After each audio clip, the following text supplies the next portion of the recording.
Hey, everybody out there in global equine and equestrian coaching, and anybody who's watching the replay later. Thank you so much for joining us today. Today, I have Jessica Frigault coming to us from New Brunswick, Canada. She's an equine behaviorist from Tomorrow Equine. And I am just so incredibly excited to get to have her here on the show today and to be able to talk about the different aspects of horsemanship, becoming more aware of our horsemanship on our journey, talking about the difference between firm or aggressive horses or dominant horses, and also the beauty and art of being present with our horses doing quote unquote nothing. Jessica, thank you so much for joining us here today on the show, and Nancy as well. Hi. Well, thank you so much. You're very welcome. So tell us a little bit about your journey. How did it all start with horses from the beginning? From the beginning, I haven't been gifted to be born in the horse family, although I think this is probably why I see them as so awesome, because I never associated as something that was granted, right? Yeah. So I'm literally from a one-horse town. And although I did had in my family a relative, which is one of my aunts, that had the horse bug, and as every horse bug person, you are definitely inclined to grab some people along and try to also give them the horse bug. The only bug you really want to have. Yeah, absolutely, right? So lucky me, I mean, I always been very attracted to animals. They seem to really gravitate towards me out of nature, truly, from the very beginning. But I mean, the first time I meet a horse, it was like majestic. I just knew, like I had that face like, okay, this is going to be something great.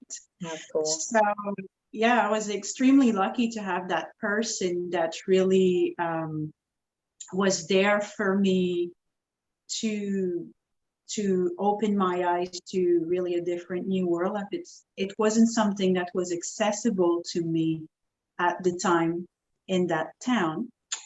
So from that, I spent all my summer with her and learning about horses and all that kind of stuff, and just truly being a horse lover, like because being in their presence, just watching them graze was already something for me that was beyond amazing, because it was so special. It was gifted to be in their presence. So this is where it all started at the beginning.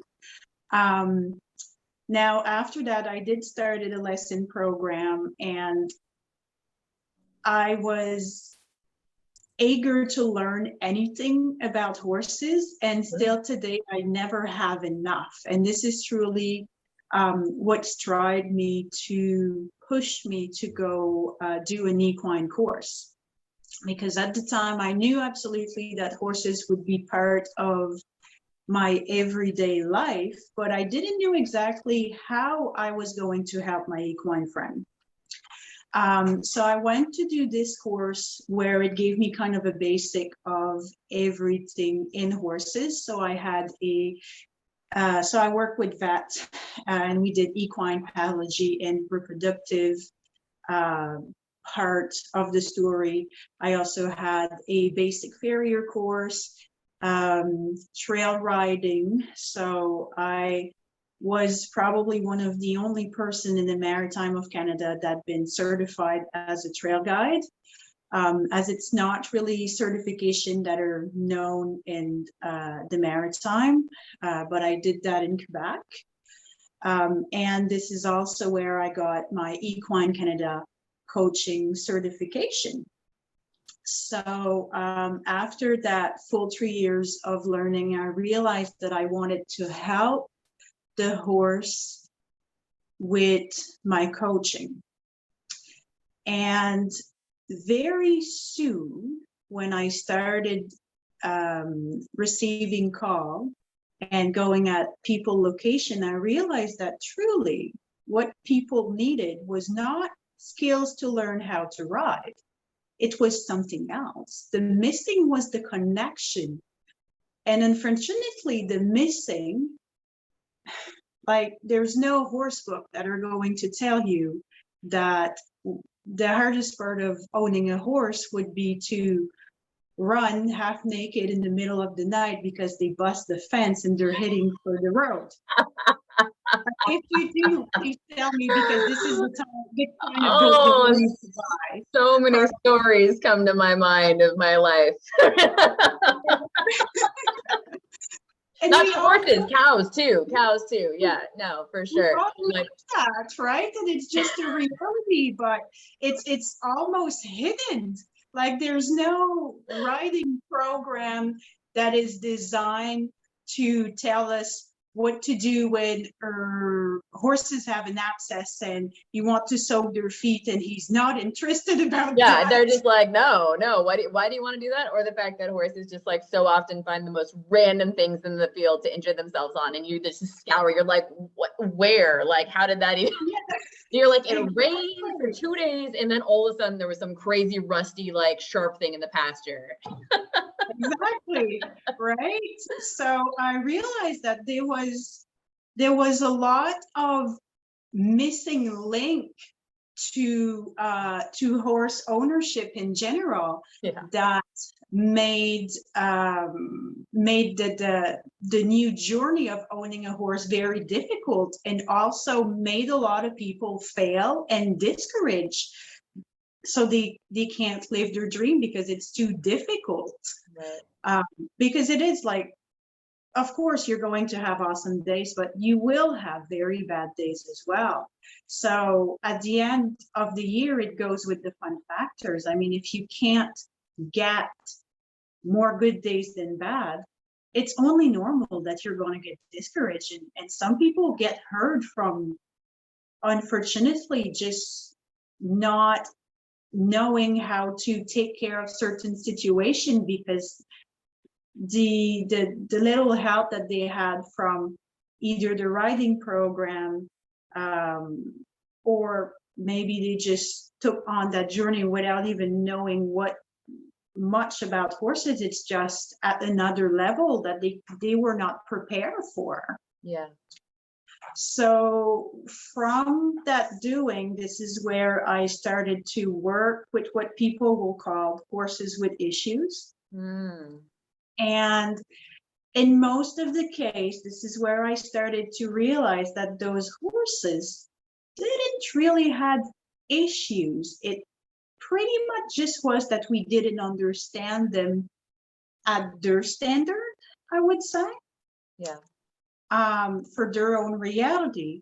So very soon, by the time I started to offer my professional services, I realized that I needed to create a higher level of awareness to the horse community. This was the best thing that I could offer, either for the horse owner of today or helping the future of the horse owners, but to prepare them better, so that they can truly know like how to interact, so that it's healthier, definitely more fun and safe for the horse and yourself. That's really beautiful. I appreciate you bringing forward all those incredibly valid points and fun anecdotes.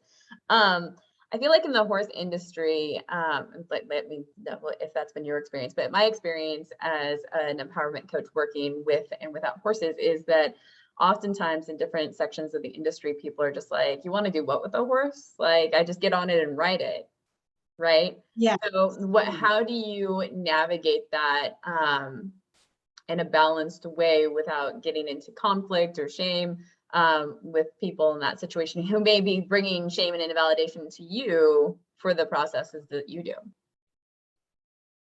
Yeah, that's a very good question, actually, because it is just like you said, the world of horses is still very much aimed on discipline and performance. Although, and I think that everybody know it in the center of its core, that it's not just a sport, it's a way of living. And we are not just hopping on a motorbike and going, like we are building a relationship with another being. Right. So it's just like being married, it's a relationship. So you have to work on it. And I am 300% sure that if we're looking at the elite performance horses right now, they're all happy to do what they are, because if they wouldn't, they would not perform. Yeah, and that can be the difference too between if you have two athletes, horse-wise and human-wise, that are at that same sort of level, skill set, right? The time that one rider takes to do the connection work and be aware might give them that little up that can allow them to perform at a higher level in better connection with their horse, and their horse might have more try for them from a heart space because of that connection. Yeah, absolutely. So, I mean, still today, I do house call where I am called to enter facility where they are performance-based.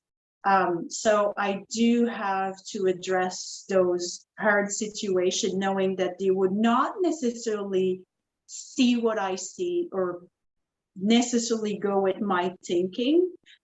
So it's still something that could be difficult to talk, but I have to say that over the last 5 years, I'm seeing so much change in the horse community, or even just the new people coming and wanting to learn about horses. I see so much more awareness and so much more care about how the horses truly like what I do, or how do he truly feel. Like I think there's something going on for human that we are like, we're shifting over or awareness, where overall the horses are truly going to like have a better life quality, a better relationship, because it seems like as globally we are starting to care more and more for the relationship for the horses. That's beautiful. No, I appreciate you bringing that point out. And I would agree that in general, like globally, I feel like it is starting to shift. It's been interesting navigating this path, because I actually just had a riding lesson the other day. It was the first time in a year and a half that I've been back on the horse. I typically do all my work on the ground with my coaching. So it was interesting. But while the horse was well cared for, he didn't want to work that day. And it was just like so incredibly clear on a behavioral standpoint. And it's a lesson program, and they're really nice people, and they're really well respected by the community. And I can totally see why. But I know that working in lessons with horses, it's hard for people to do that in a way where they take into consideration whether or not the horse wants to work that day. Yes, absolutely. It is hard. From seeing it sometime from my own lesson program, it at first, when it happened, it will hit me to the heart, because my biggest plan is to keep my horses happy to work with them, right? And I appreciate so much what they offer me, because I mean, it's not every horse that will just accept to work with over 20 person per week, you know, just like it does a lot to them, you know, because riders can be unbalanced, and they're regulating their energy and emotion and tightness in their bodies, and it goes in the horse, and it takes a lot of work to be able to maintain all of that for our horses, and how we engage with people and rotate horses out, and having enough horses to be able to give them the breaks. Like it's a lot of work and consideration. Yeah, absolutely. So even though you try to do everything correctly, I mean, they do have their bad days just like we are. Absolutely. So, I mean, it is hard on your own egos that sometimes I just have to decide that, okay, this horse is not going to work today, but it can also be pretty rewarding, because now I am seeking how I can change that. Right. So for example, this week we were, so actually it was last night. Last night I had my Fjord pony doing a pole pattern. So not even jump, we had 3 poles. And the poor boy had one lesson before and he was kind of feeling not in it. And I could see it. Not that he was not tired, but he was just not really willing to do it. So we had to find a way to change his thinking about the situation so he could have fun. Yeah, it's like a game, right? Yeah, absolutely. So we made it a game, and it did indeed been a game of I challenge you to do this, and if you do, you get a cookie. So that poor pony that had a hard time to go over a pole at a walk because he didn't feel like it, I would say 5 minutes later, like when he got the idea of, oh, we're making a game and you're daring me to do this, he was loping the whole pattern. Like he was just blowing the show. Gained that willingness to work all of the sudden. So and that just took a moment of step back and like, how could I make it fun? Is there a way can I make it fun for that horse? And we did, and he finished the whole lesson and he was super happy about it. I love that point. That's really fantastic because oftentimes, like as human beings, even like we get really bored, right? Yeah. Then somebody can come into the room that's different, or maybe the same people who are already there, they bring a new idea, they raise their energy, they shift their mindset. And then we're like, oh, suddenly we're interested and we're like more present and we're like, yeah, like we can do this, right? And that positive enforcement. So it's not like if your horse doesn't want to work, it's not that they need to stay in that, they'll stay in that mindset. You just have to take a step back and think and be like, okay, how can I pivot to create space for them to re-engage instead of you just shutting down and being frustrated because they're not engaging with you in the way that you wanted. Yes, absolutely. Yeah, the whole thing that I talk about often is just like, how do we let go of ego and expectation to allow ourselves to be present both with people and with horses? Yes. Yeah, it's an interesting journey to be certain. So speaking of obstacles, like what were some obstacles that you ran across in your journey to get to where you are today? I think that the biggest obstacle that I ran across is probably the idea of being a black sheep. I mean, just by the title that I use, horse behaviorist is not something that you hear very often. And especially that unless there's something wrong, people tend to look for a person that offers one discipline in particular. Right. So if you just think like you meet a new equestrian and the first question that person's going to ask you is, so do you write English or Western? Right. You're like neither. I don't really know how to answer that because I serve the horse in the best of my capacity depending on what he needs at that moment. So for me, you shouldn't be limited yourself to a discipline because of the type of the saddle you wear or the type of riding. You should help your horse at the best of the capacity. For sure. And the more that you learn about each and every discipline, you realize that they go so well together, like I couldn't do without. So for example, if I start working with a horse and at the beginning of the lesson, he's sore and tight a little bit. So we'll write it English style with a little bit more contact to allow him to find that balance, stretch through the exercise and kind of compensate at this moment. And most of the time, like a few minutes later, he has stretch and I help him to find his balance. And then after that, he's actually like in a power position to be able to work through self-carriage. So then I look like a reiner. Why? Because this is where he is at this moment. So the difficult time, I need to be more present for him. So I will have more contact with my legs and hands. And when I can just sit back and enjoy the show, I do. And this is what I need to do truly to bring that horse to the next level, but also give him a job. Because if the horse is able to do it and know what he got to do, I'm not going to go at him and pick at him. Right. He can do that.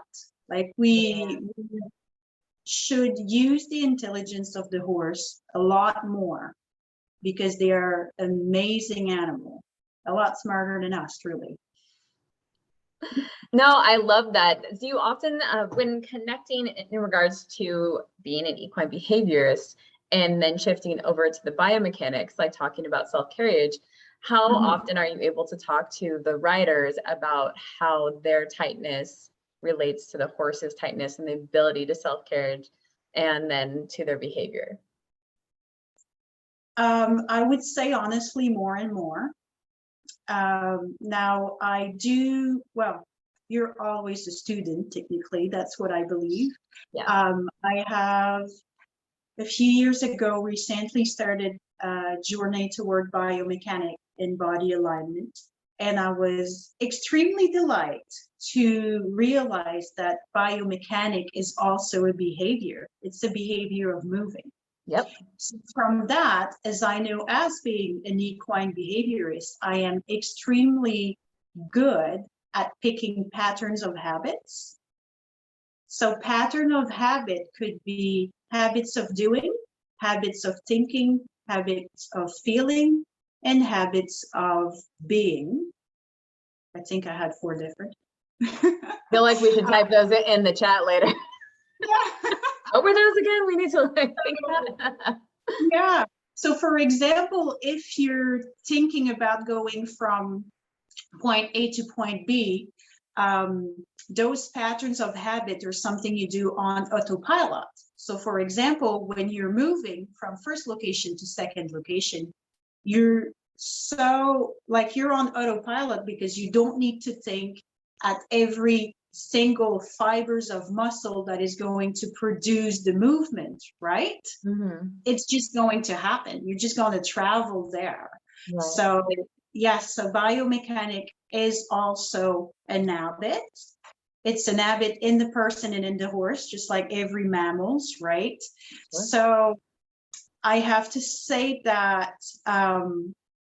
it's quite intriguing to see the change, because yes, of course, if the rider has some unbalance, you will see it in the horse, but it will also change as you go. So it's, of course, it depends on the situation. So if I'm thinking about my younger riders, I usually just be like, then they'll complain that their saddle will always kind of go a little bit on the side. I use treeless saddle. So basically, if you have unbalance, it's going to show. I love it. I love it because it builds stronger riders, right? So I'll just be like, well, probably if you place a little bit more weight on this foot, I'm pretty sure it's going to go a lot better. And so it kind of created an awareness to, not necessarily at a smaller level, but just simplifying what's going on. And almost by magic, and get to a point that the rider itself will know what's going on. It's like they will just feel it without you have to explain it.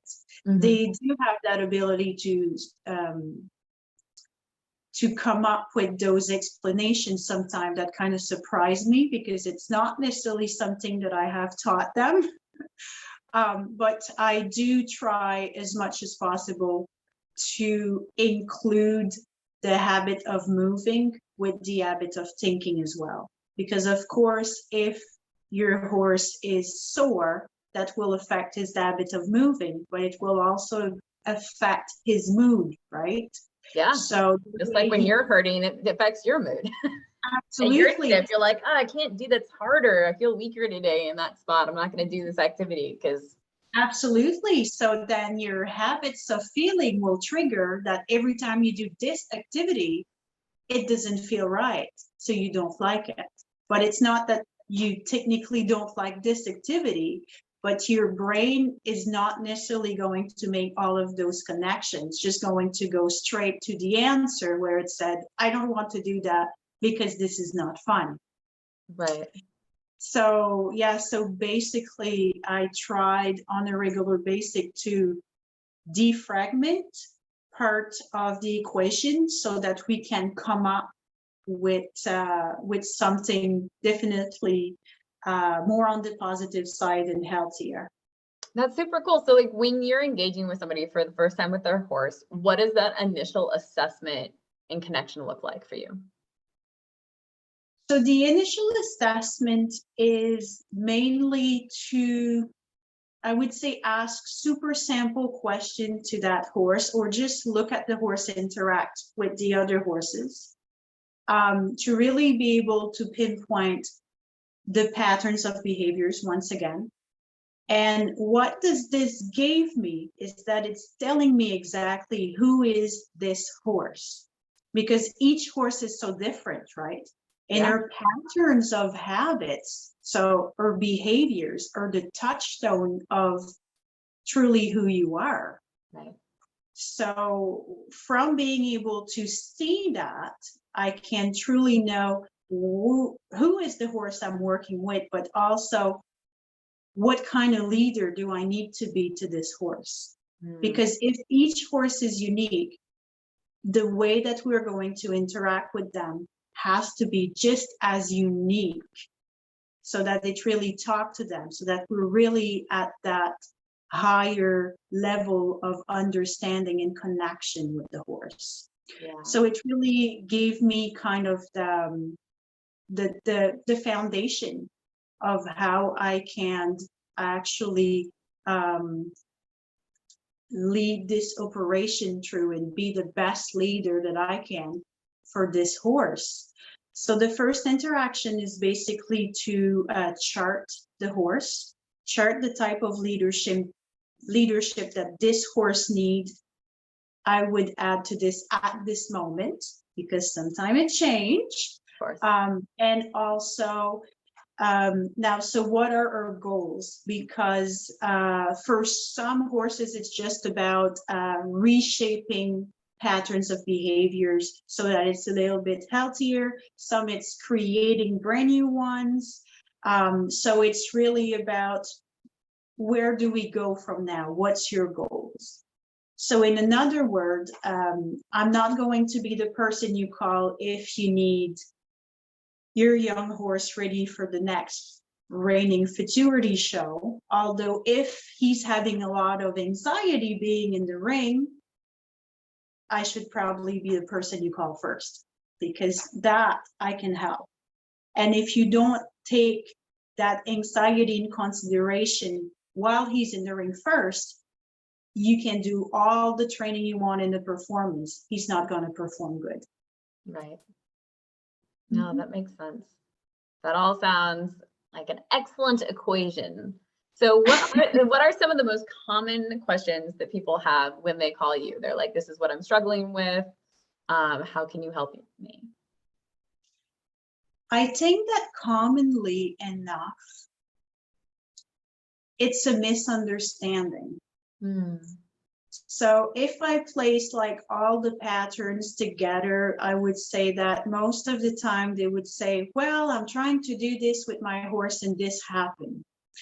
So part of the most common equation would be not necessarily seeing the situation from the horse's eye, but sometimes as well, it has to be with the challenge of the personality of the owner and the horsenality of the horse. Because depending on where you are on the quadrant, the interaction that you have with the horse may be misread or so and so. And the other thing is that our horse is so much a reflection of herself that sometimes it kind of create situation where you believe it's something because of what happened to you in the past or something. But from the horse's side of you, it's something else. So that the way that you're going to interact with the horses, let's say, I'm giving you an example, like oftenly I would have people calling saying, my horse is aggressive. And when I get there, what I see is not an aggressive horse. It's a horse that is afraid.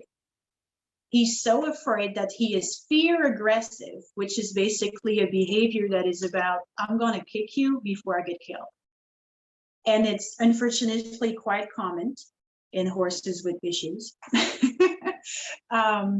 So from the horses, from the owner side, they have a different story because of a situation that happened in the past or something.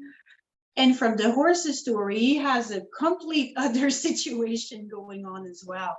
So I think that most part of my job is to bring both sides of the relationship at that same level where they can see from another angle what's going on and make it work. Yeah. Yeah. Sometimes it's just simple as taking a step back and taking your breath again, because the horse realizes that you're not breathing much, and that means that you're going to get angry and he's going to get scared of you because of that. Yeah. No, I understand. Which makes me think about, I'm like, oh, there's so many different things. Where to go first? So in regards to behaviorism, because you said sometimes the horses are aggressive, can you tell us a little bit more about the firm versus aggressive versus dominant horses? Yes. Now in my clinic setup, I actually take a lot of time identifying the social pyramid of horses. So there's three main title in the horse pyramid. So at the bottom of the pyramid, we have the horses that I call the happy travelers. So those horses are there for the numbers, because numbers, when you're food for other animal, is very vital for surviving. Sure. So those horses, and the reason why I call it the travelers, it's imagine yourself on vacation up south. And the only thing you have to drink is what kind of drink you want next to your pina colada, because someone's going to take care of you. You're going to be fed. You're going to have all the drink you want, and you just relax and chill. So those horses offer safety to the herds because of the number, but they also offer safety to the herd because they don't take decision. And that's going to sound stupid, but honestly, if you have a herd of 200 horses and everybody said that I can choose a better water spot than you, you're never going to move. Like they're just going to argue, right? So those horses' superpower is that they don't argue, they're just happy to go with the flow. So then on the second quadrant, we have what most behaviorists would call dominant horses. I have renamed them as warriors because I believe that this title actually tells them exactly why they're so important in the herd. So warrior horses are the horses that we will see and the horses that we're going to scream at all the time, because they are the one that are going to just go around and take a piece of your other horse's ass off just because they can, or it seems like just because they can. They are the pushy horses of the brand. They are what people call the boss. They move the other horses away from the bale. They're the first one to drink. They are the one.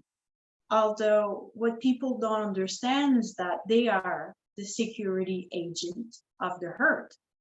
So the reason why they do have that behaviors, it's because that they want to make sure that every ears, every nose, every eyes is going to help for the herd survival. And when problem arise, let's see if there's a mountain lion coming out, they are the one that is going to deal with that. And this is something I actually love to do it. I do it often, although my horses kind of got used to it, even when I run like a maniac toward them. So now they just stop and look. But if you take a moment to bring something scary to a herd of horses, you would see it, that the warrior horse will go out of it and he will deal with the matters. He will take the decision, either it's a flight or fight situation. So, yeah, so the warrior horse is oftenly the horse that people don't like or scream at and whatever, because they don't understand that dominance behavior, but actually they're very primordial. Although dominance horses are not the horses that other horses like to be around, because it's usually no fun, okay? So, and I'm telling you this so that you understand the idea of interaction with our horses between being aggressive, which is dominance-based behavior, and being firm. So if we are being dominant with our horses, which is aggressivity, it goes by fear. It's the dominant horse that is afraid that something's going to happen to the herd because this horse is not doing his job properly. Or it's us trying to overboss the horse, either from ego base or fear of something's going to happen. And now, so to have something to compare with it, which the other side is firmity, we have on top of the pyramid the leader horse. So the leader horse, which is usually the older mare of the herd, is the mother of them all. She's the one that is going to make sure that everybody is fed, everyone is safe, and that everybody is happy. She is the trustworthy horse of the herd. Everybody loves her. Everybody wants to be next to her. That's why they follow her, because she is trustworthy. Although the leader horse sometimes will have to tell other horses that they overstep her boundaries. But the way that she reacts to that will be very differently from the warrior horse. It will be sharp, but she's not going to keep that, I call it crabbiness, like that aggressivity in her. It's just going to be, oh, I don't like that. Oh, that's fine. Like, she made her point and then we move on. She is the only horse that is going to, most of the time, face the dominant horse as well.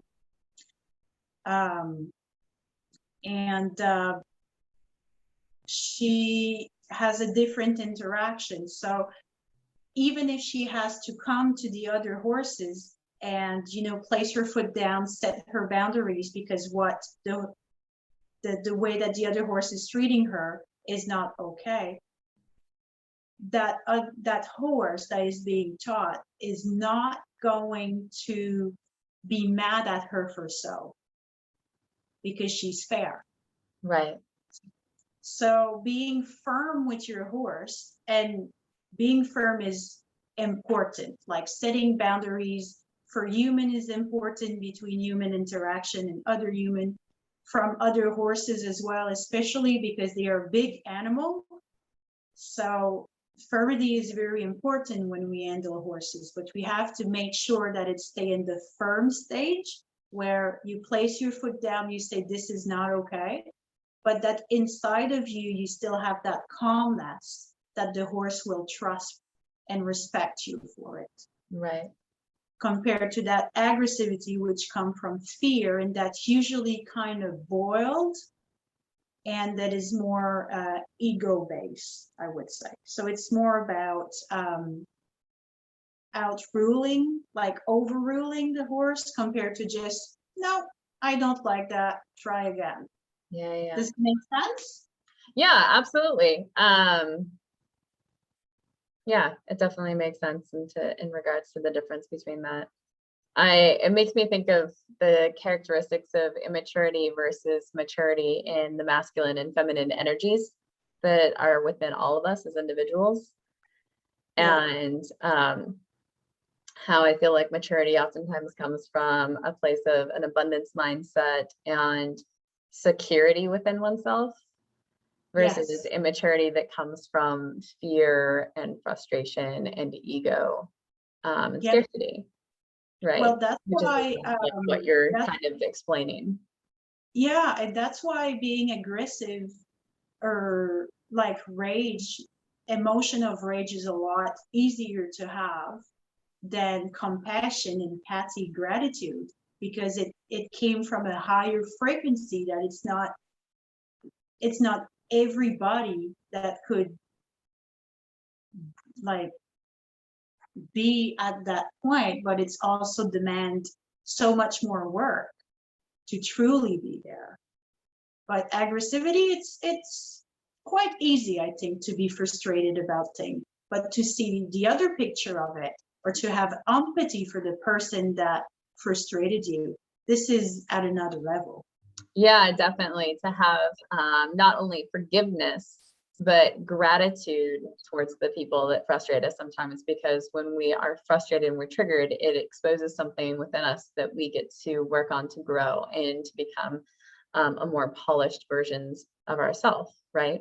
Because there's a span of emotion for all of us to experience, and to have grace and acceptance that everything that we experience in life is okay. Like, we're not bad or wrong for experiencing rage or frustration or ego or like none of that, but how to create the healthy boundaries, right? Of when we interact with other people, with our animals, how to channel the energy appropriately when any of those spaces.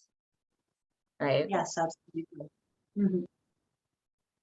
So just like with horses, like being able to acknowledge where a horse is at, to not judge them harshly, but to understand through like the stuff that you're doing, where they're coming from and how to have boundaries, and when to keep yourself safe and when to keep them safe, but not attach the negative values to things, but rather see them as they are in present time. Absolutely. Excellent. And when we talk about the presence and the ability to do nothing with our horses, tell us a little bit about that, since we've been talking about grace and forgiveness and being present. Like, well, let's just talk about the beauty of nothing. You pretend it's easy, right? It takes time to build a habit of life to make it easier, but yes. Yes. So if you think about it, about the herd aspect, horses share two things together. When they're in the same herd, they would spend time doing things together, and they would spend time doing nothing together. If you truly want a real relationship with your horse, and this is how it goes with human and human relationship too, is that you will spend time with that person or with that horse experiencing both doings. And that is going to bring you to that next level. Now, if you are ready, because life is about balance, if you are ready to invest, and I truly mean invest time into spending with your horse by just being present and happy to be with your horse, I can guarantee you that this would be one of the most wonderful gifts that you can offer this horse. One of the best recovery I had from working with horses that had from past.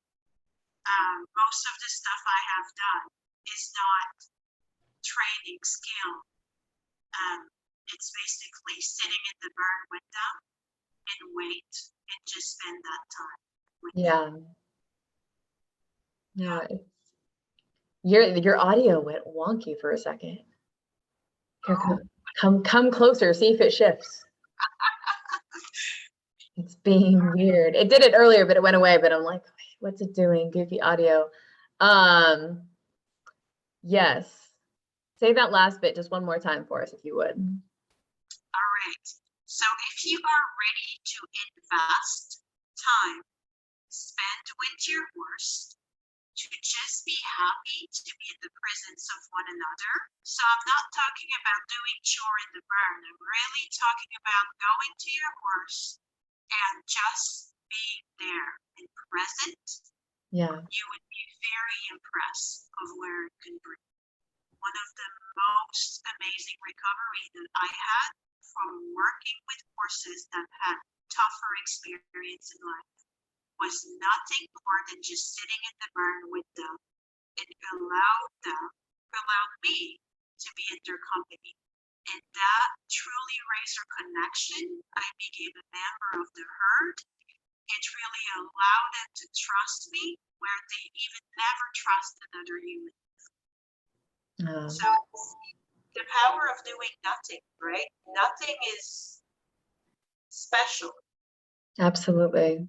It's such an important point. And yeah, sometimes we're like, oh, I need to practice X or Y or Z. And it's just like, maybe we just need to sit with them and just honor existing in the same space in a beautiful way. Yes, we do our animal of doing. And unfortunately, because of that, we do create unwillingness patterns of habit, like and I'm pretty sure you had that, when you're super excited, you want to get to the barn because you want to perform with your horse, and your horse just hear your vehicle in the driveway. It's like, nope, go on. Yeah. Oh my gosh. Yeah. So many funny stories come to mind. Yeah, right? Because your energy was so strong, and if it happened on a repetition, that horse going to be, no, every time you come here, we gotta work hard, like, and this is the only part I see of you. I don't do this today. Goodbye. Oof. Yeah. They're like, I'm out. So like, what are some of the exercises that you wanted to chat about to give people to help with that? Yes, so absolutely spending time with your horse doing nothing was a very, very one that I recommend. Another one, which also with that same trend, is to observe your horse, how he interacts with other horse, because you might be surprised. You might start kind of learning another part of him that you didn't know. It could be quite interesting how they interact between one another, and sometimes how they interact only when one horse in the herd compare all of the others. Yeah. But really knowing, for example, knowing the favorite spot where he liked to lay down. That sounds kind of stupid, but if you go there, spending time doing nothing with him, and you use that particular spot, he'll probably going to lay down when he trusts you enough. And if you're quite wise, you're going to use a really fancy word on it, and you will have a horse that lay down on purpose. But just like you can use all of that information at good use for the connection you have with your horse, but also for other fancy things if you like to do so. I love that. Well, I really appreciate your time and all the fantastic wisdom you shared with us today. I'd like to open up the floor in case Nancy or the other person who's joined us would like to ask any questions or share anything of their own before we wrap up. Absolutely. Any questions, comments, general anecdotes? Hi. Hey, Nancy. Hey, let me see if I can get my camera to work. Not sure if it's going to work, but what I can say is I was really happy that I found Jessica, because I just got 2 horses this summer, and coming from a background of being a teacher in the education system for 15 years, and then doing a psychology degree, a master's degree, the blend of those 2 things with horsemanship and my psychology and teaching aspects, they all kind of blended together after I met Jessica. So it was really incredible. Yeah. And she's helped me when those 2 horses came off of the trailer. I thought, what have I done? because my mare was wild. She was really headstrong, and they hadn't been used for the whole time during the pandemic, so they needed a lot of handling. And Jessica helped me through all of that, and I will be forever grateful that I met her to help me with them. And now I'm trail riding every day with that crazy mare, and we're getting along great. So thank you, Jessica. Oh, you're so welcome, Nancy. I'm so happy to see your picture. I really do have to bring one of my horse over so we can trail ride together. Oh yeah, you gotta come. Gotta come. Yeah. Thank you so much for your kind words. Thanks. I love that so much, Nancy. I feel like we should chat later. I also have a master's degree in education, and There you go. Yeah, I'm not a counselor, but I am a coach, and I miss my horses, but yeah, I get it. But yeah, I don't know who our other person is, but if you wanted to pop on for a moment, you're welcome. And if not, we're still just really happy to get to have you here as part of the experience. So right before we wrap up, Jessica, my last question for you, as with all my people, who in the world inspires you today? I do have a lot of people that I look up to. I do have a lot of amazing horse that I have met so far that really taught me how to be a good horse. Although one of the person that really resonate with me a lot lately is definitely Warwick Schiller. Ah, yes, love Warwick. So like Warwick itself, and I mean, his training method was amazing. But what really resonates with me right now is the fact that he is truly going into that empowerment moment where he's going to place crazy pictures which are probably not the best, and he'll say, you know what, I have to tell you the story about this and how I fail, but how I'm happy about it. And I mean, trying to have an equine business, you constantly have that fear of people are going to say that I'm crazy, they're not going to take me seriously, what am I doing, and who do you think you are voice, right?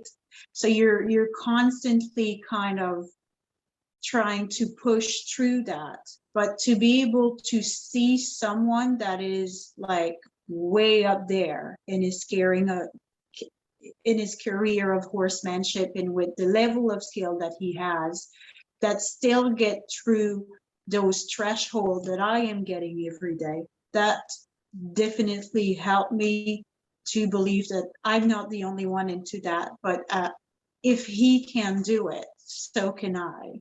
So it's really helping me to keep climbing those stairs. That's really beautiful. Thank you so much for sharing that. We had Warwick on the show.